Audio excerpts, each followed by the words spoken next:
अहमदाबादच्या सरकेत भागात एक असं घर होतं जिथे एक माणूस गायब झाला. जवळजवळ एक वर्षभर. ना कुठे फोन, ना कुठे सुगावा.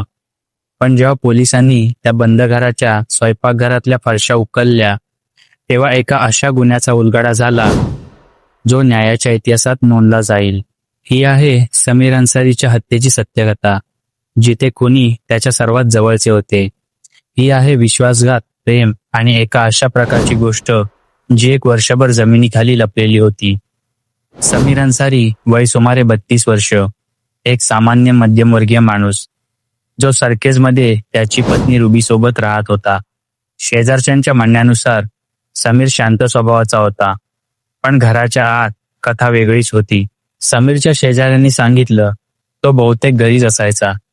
कधी कधी आवाज यायचे भांडणाचे, पण आम्ही कधी लक्ष दिलं नाही.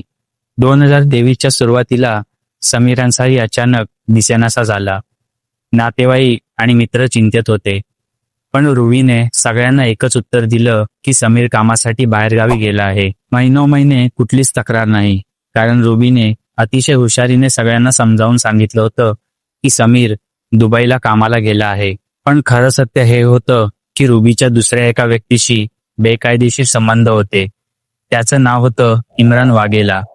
जेव्हा समीरला या संबंधांची कानोकान खबर झाली, तेव्हा घरात तणाव वाढला.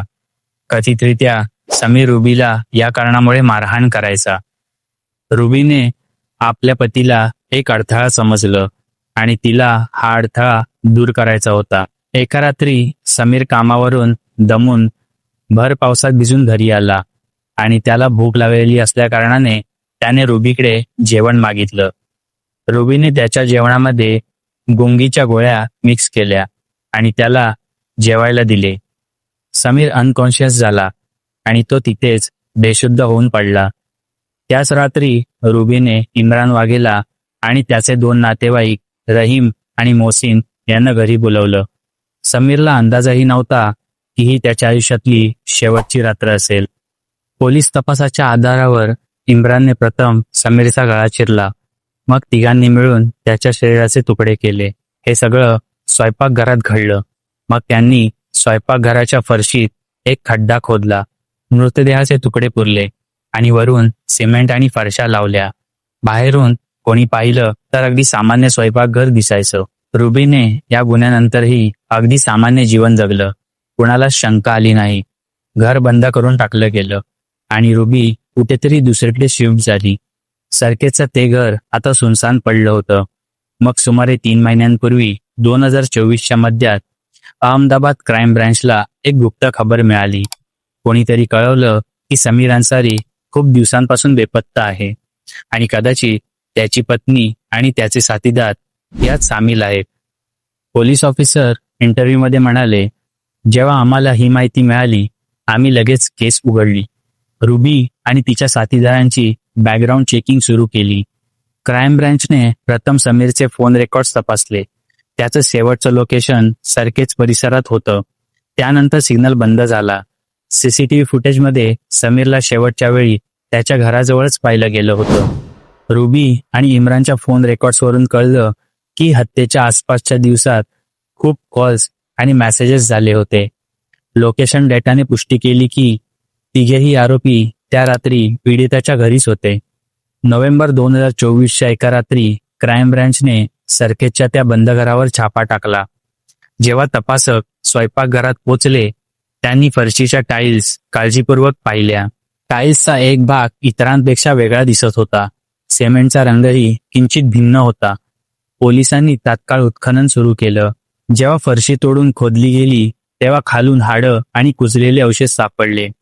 फॉरेन्सिक टीमने पुरावे काळजीपूर्वक गोळा केले आणि लॅबमध्ये पाठवले. सापडलेला भौतिक पुरावा मानवी कंकालाचे अवशेष, कपड्यांचे तुकडे. फॉरेन्सिक विश्लेषणाने पुष्टी केली की हे अवशेष सुमारे 12 ते 18 महिन्यांचे जुने होते. शरीराचे अनेक तुकडे करण्यात आले होते.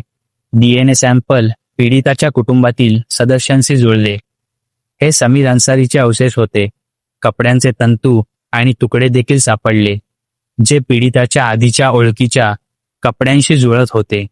मृत्यूचं कारण मानेच्या भागात धारदार शस्त्राने झालेली जखम. जी दर्शवते की गळा धारदार वस्तूने चिरला गेला. बचावात्मक जखमा सापडल्या नाहीत. याचा अर्थ पीडिताला अचानक हल्ला झाला. तो बेशुद्ध होता. पुराव्याच्या आधारावर क्राईम बेंचने तात्काळ इम्रान वाघेला अटक केली.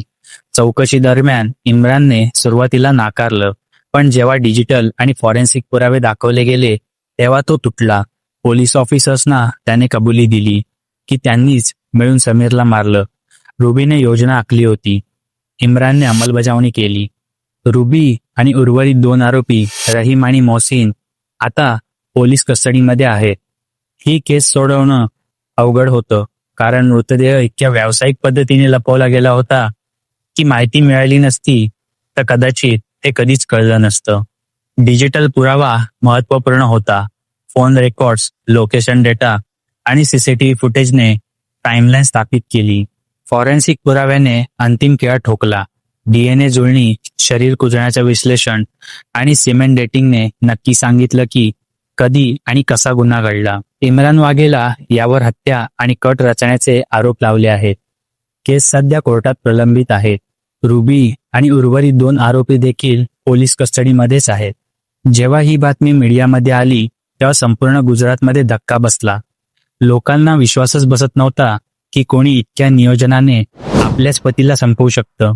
समीर अन्सारीची कहाणी आपल्याला शिकवते की कधी कधी सर्वात मोठा धोका जो असतो तो आपल्या सर्वात जवळ असतो. विश्वास आणि फसवणूक यांच्यातील अंतर खूप पातळ असतं. एक माणूस जो आपलं फक्त जीवन जगत होता त्याचं जीवन संपवलं गेलं आणि जमिनीखाली पुरलं गेलं. पण सत्य किती खोल पुरलं तरी एक दिवस बाहेर येतच. ही होती अहमदाबादच्या सर्किटची ती कहाणी, जिथे स्वयंपाकघराच्या खाली एक गुन्हा पुरलेला होता आणि न्याय अजूनही आपला रस्ता शोधत आहे. मित्रांनो, ही कहाणी कशी वाटली कमेंट बॉक्समध्ये नक्की सांगा. हा होता आजचा व्हिडिओ.